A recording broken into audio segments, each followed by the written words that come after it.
Assalamualaikum warahmatullahi wabarakatuh. Perkenalkan, nama saya Dea Amalia Putri. Saya mahasiswa semester 3 Politeknik Bakti Kartini, Prodi D3 Farmasi. Di video ini saya akan membahas tentang Peraturan Menteri Kesehatan Nomor 73 Tahun 2016 tentang standar pelayanan kefarmasian di apotek, di mana pekerjaan kefarmasian ini terbagi atas yang pertama ada pengelolaan, yang kedua ada pengadaan, yang ketiga penerimaan, keempat penyimpanan, kelima pemusnahan dan penarikan, yang keenam ada pengendalian, yang ketujuh itu ada pencatatan dan pelaporan. Yang pertama ada pengelolaan. Pengelolaan sediaan farmasi ini mencakup perencanaan, yaitu seorang farmasi wajib merencanakan pengadaan sediaan farmasi alkes dan BMHP, yaitu bahan medis habis pakai. Dan yang perlu diperhatikan adalah yang pertama ada pola penyakit, yang dimana suatu apotek harus menyediakan obat sesuai dengan penyakit yang sering terjadi. Contohnya di masyarakat sering terjadi diare, jadi apotek harus menyediakan oralit atau obat-obat diare lainnya. Dan yang kedua itu ada pola konsumsi.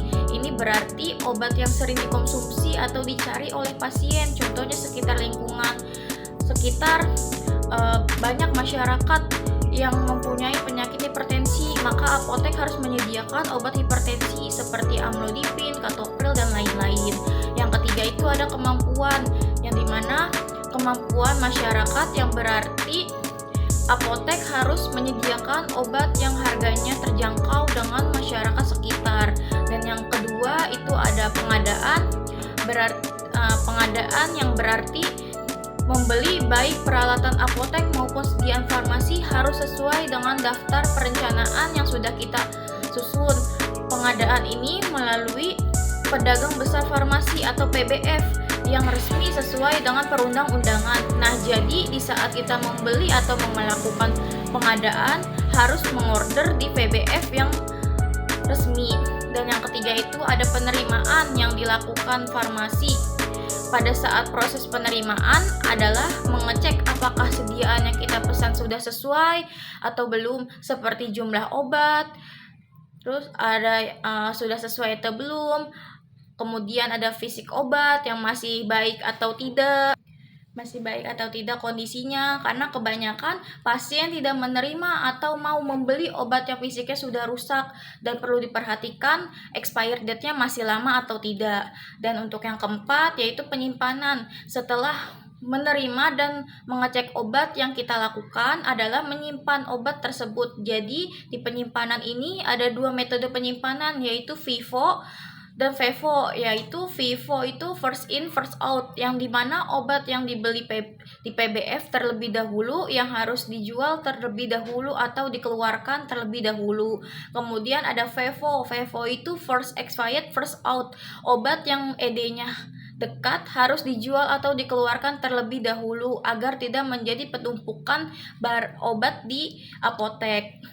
Dan yang kelima itu ada pemusnahan dan penarikan. Ini berkaitan dengan obat yang ED, expired date atau rusak, serta dokumen pada apotek. Obat expired dimusnahkan sesuai dengan jenis obatnya. Contoh obat tablet harus digerus terlebih dahulu baru ditanam. Begitu cara untuk memusnahkannya. Sedangkan untuk obat bentuk larutan, dia harus dialirkan dengan air yang mengalir dengan syarat aliran air tersebut tidak terlalu dekat dengan pemukiman warga. Lalu pemusnahan dokumen dilakukan pemusnahan setiap 5 tahun sekali agar tidak terjadi penumpukan. Cara pemusnahannya dengan cara dibakar. Contoh pemusnahan dokumen di apotek itu yang termasuk ke golongan dokumen yaitu resep dan faktur PBF. Dan yang keenam ada pengendalian, yang termasuk dalam pengendalian ini agar tidak terjadi kekosongan sediaan farmasi atau agar tidak terjadi kekosongan di apotek. Maka jika stok sudah tinggal dikit, mulai melakukan pemesanan kembali pada PBF. Yang ketujuh ada pencatatan dan pelaporan. Jadi seorang farmasi itu harus melakukan pelaporan SIPNAP atau Sistem Pelaporan Narkotika Psikotropika. 1 bulan 1 kali, paling lambat itu per tanggal 10 setiap bulannya. Dan yang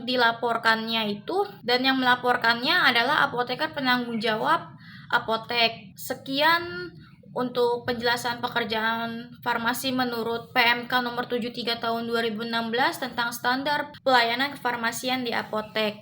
Wassalamualaikum warahmatullahi wabarakatuh.